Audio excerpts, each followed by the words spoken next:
যদি ওই গয়নাগুলো কিনতে পারো তাহলে আমি বলছি আমি নাকে খত দেবো। বেশ, তাহলে কিনব, কিনে দেখাবো আপনাকে। আমার ওই প্রত্যেকটা গয়না কিনে দেখাবো, আর তারপর আপনাকে নাকে খত দেওয়া,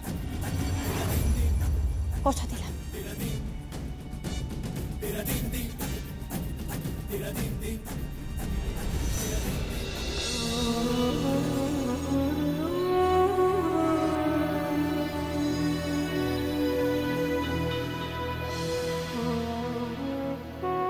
কার সাথে ফোনে কথা বলছিলে?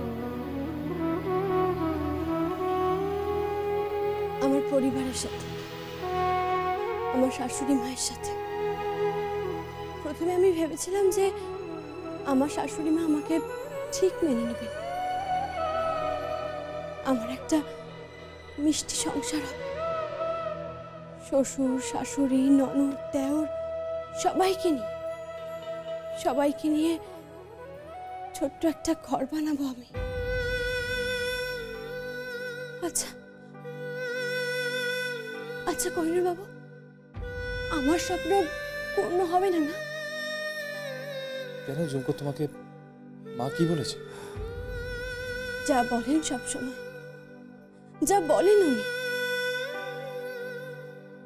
কিন্তু কিন্তু সেই কথাগুলো আমার আপনাকে বলা উচিত হবে না। যতই হোক আপনি তো ওনার ছেলে, আর আমি সেই ধরনের বউ হতে চাই না যে স্বামীর কান ভাঙায় মায়ের বিরুদ্ধে। আমি আমার শাশুড়ি মাকে মাথায় তুলে রাখব, শুধু একবার শাশুড়ি মাকে আমাদের ফিরিয়ে নিতে বলুন না, একবার বলুন।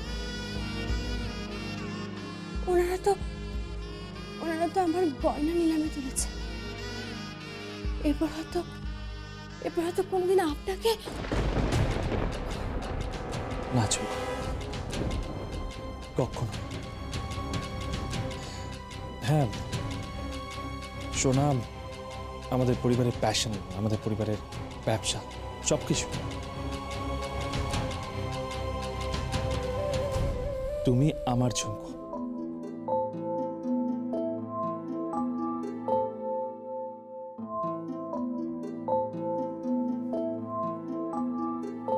সেই সোনার চেয়ে তুমি আমার কাছে অনেক বেশি যোগ্য। কোনো নিক্তি দিয়ে তার মূল্য বিচার করা যায় না।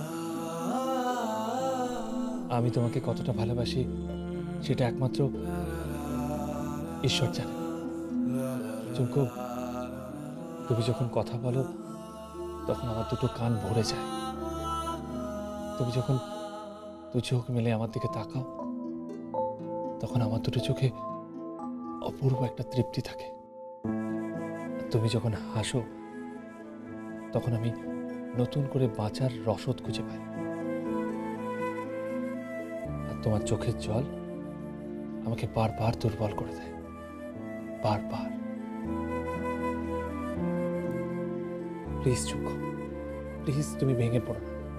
আমি তো আছি, আমি আছি ঝুমকো। কিন্তু আমি যে বলেছি নিলামের সব সোনা আমি কিনবো। কিনবে তো,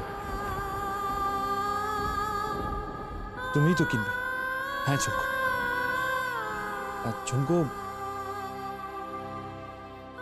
আমি মানছি যে আমি নিঃস্ব, আমার অবস্থা এখন ভিখারি শিবের মতো, আর তুমি হলে অন্নপূর্ণা। কিন্তু ঝুমকো, এই শিবই তো একদিন প্রয়োজনে নটরাজ নৃত্য নেচেছিল। হ্যাঁ ঝুমকো, আমি তোমাকে নিয়ে কলকাতা যাব, ক্রেডিটে সোনা তুলব। আমার ভালোবাসাকে আমি কখনো হারতে দেব না ঝুমকো, কখনো। আমরা জিতবো ঝুমকো। তোমাকে আমি কখনো হারতে দেব না, কখনো না। আমি তোমাকে ভালোবাসি ঝুমকো, ভালোবাসি। तेरे सपनों में नाराज़ी, मुझे लगता है कि बातें दिल की होती लफ्जों की धोखेबाजी। तुम साथ हो या ना हो, क्या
চলুন, আমি তৈরি।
হ্যাঁ, তা কি বলছো?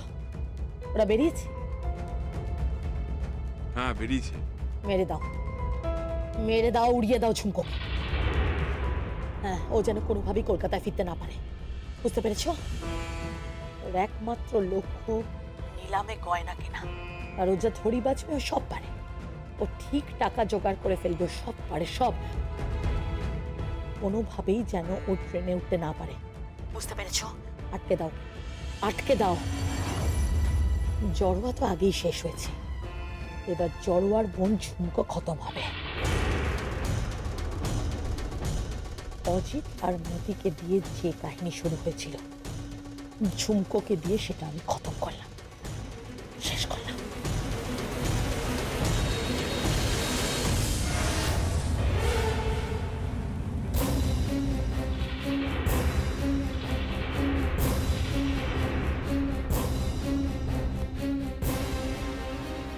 কি দেখছেন বাবা? ভাবছি কাকে পুত্রবধূ করে নিয়ে এসেছিলাম এই বাড়িতে। সাপেরও দাঁত দেখে চেনা যায়, সাপের ফনা দেখে চেনা যায়, কিন্তু তোমার ফনা দেখে আমি বুঝতে পারিনি যে তুমি এত খারাপ। তুমি কি, তুমি কি মানুষ নাকি গিনির সঙ্গে মিশে মিশে তোমার হৃদয় বলে আর কিছু নেই? হ্যাঁ, কি বললে তুমি? বলছিলে তুমি? কি বললে তুমি? কাকে কি বললে তুমি? বাবা, এই লড়াইয়ের মাঝখানে একটু ডুববে না বাবা। হ্যাঁ, কথায় বলে না, রাজায় রাজায় যুদ্ধ হয়, উলু খাগড়ার প্রাণ যায়। আপনার অবস্থাটা অনেকটা ওই উলু খাগড়ার মতো। থাকবেন না বাবা, এই লড়াইয়ের মাঝখানে আপনি থাকবেন না। তবে হ্যাঁ, আজকে অন্তত এই কথাটা আমি আপনাকে দিতে পারি যে আপনার নাতি কোহিনূর এই বাড়িতেই ফিরে আসবে। কিন্তু ঝুমকো রূপপুর স্টেশন থেকে আর ট্রেনে উঠতে পারবে না বাবা। হ্যাঁ, পারবে না, কারণ তার আগেই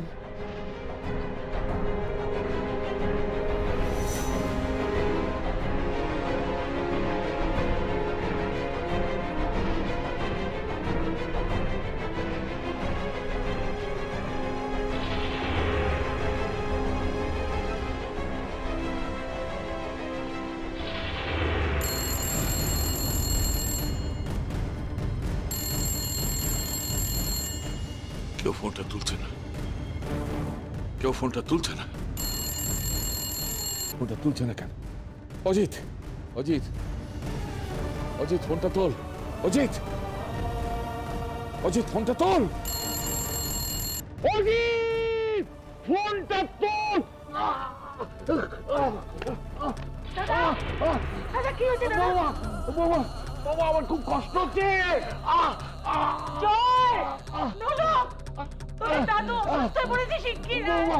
আমার খুব শরীর খারাপ লাগছে,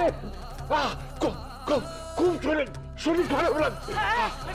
বাবা, বাবা, ঝুমকোকে বাঁচাও, ঝুমকোকে, ঝুমকোকে, ঝুমকোকে বাঁচাও, ঝুমকোকে।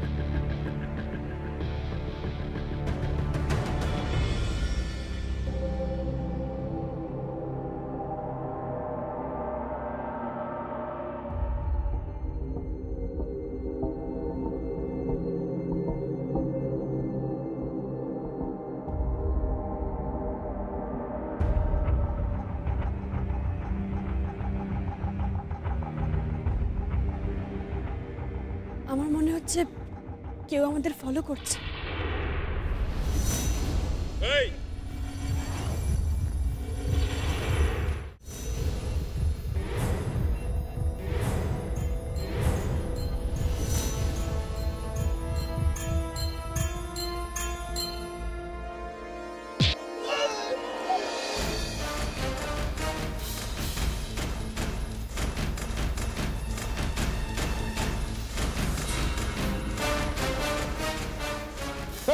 মারোগে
আপনি ঠিক আছেন তো? কোহিনূর বাবু আপনি ঠিক আছেন তো? হ্যাঁ ঝুমকো, আমি ঠিক আছি।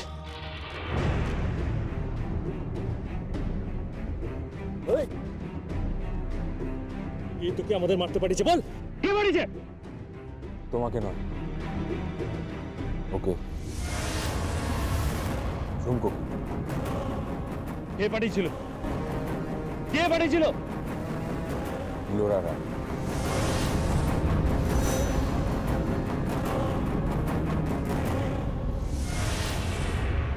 অজিত কাকা, অজিত কাকা, অজিত কাকা। কিরে অর্চনা, হ্যাঁ চিৎকার করছিস কেন? কোনো বিপদ হলো নাকি? হ্যাঁ, কথা দেখলাম ঝুমকো আর কোহিনূর বাবুকে কতগুলো গুন্ডা মারছে। কোথায়? রেল স্টেশনের কাছে। ঝুমকো, ঝুমকো, ঝুমকো মা!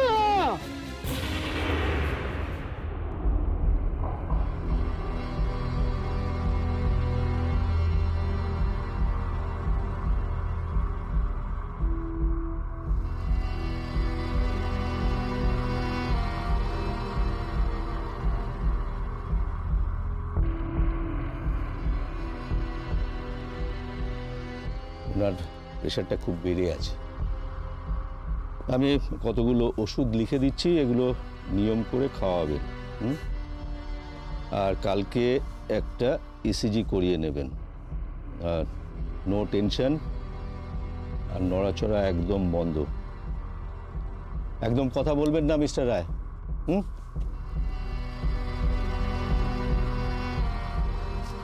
Any prescription. আমি তাহলে এখন চলি মিস্টার রায়।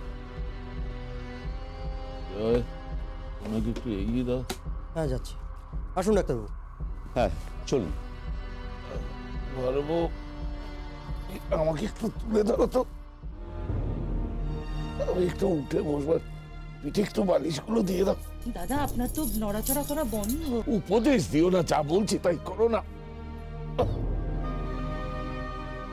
ওরা একটু বাইরে যাও। কেন দাদু ভাই?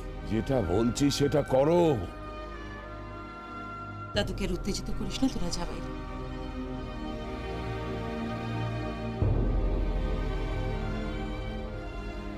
কি হয়েছে দাদা? বলছি আমার আলমারিতে একটা চাবি আছে, লকারের চাবি। লকারের চাবি? হ্যাঁ, ব্যাংকের লকারের চাবি।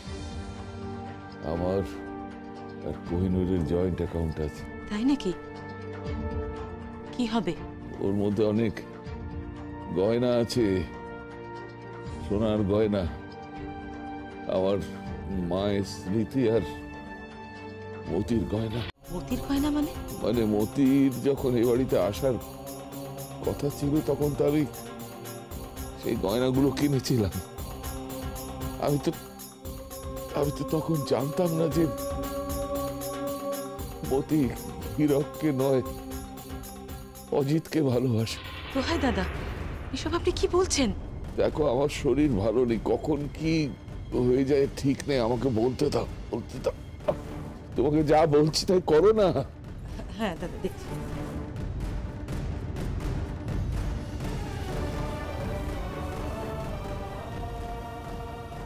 এটা দাদা?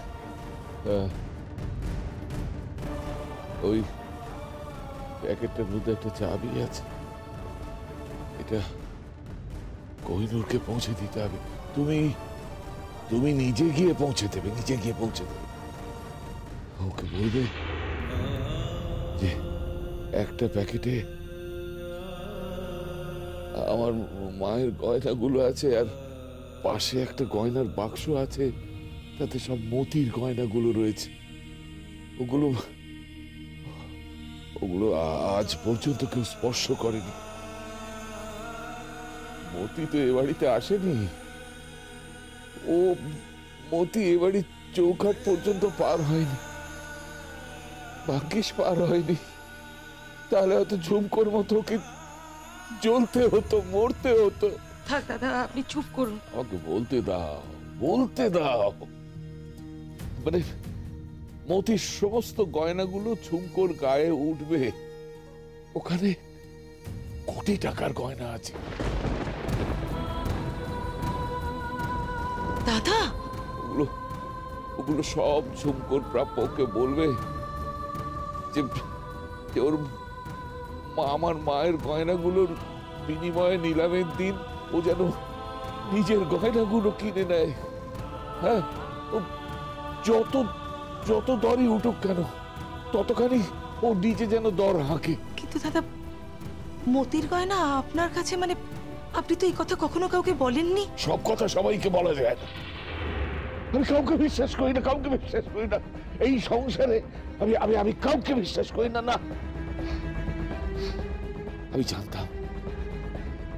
জানতাম মতি একদিন আমার মুখোমুখি দাঁড়াবে, কিন্তু আজ মতি নেই। তার অস্তিত্ব আজ আমার সামনে, তার মেয়ে আমার সামনে। মতির ওই গয়নাগুলো তুমি ওকে দিয়ে দিও। জানো ভালো বউ, মতির এই বাড়িতে বউ হওয়ার কথা ছিল।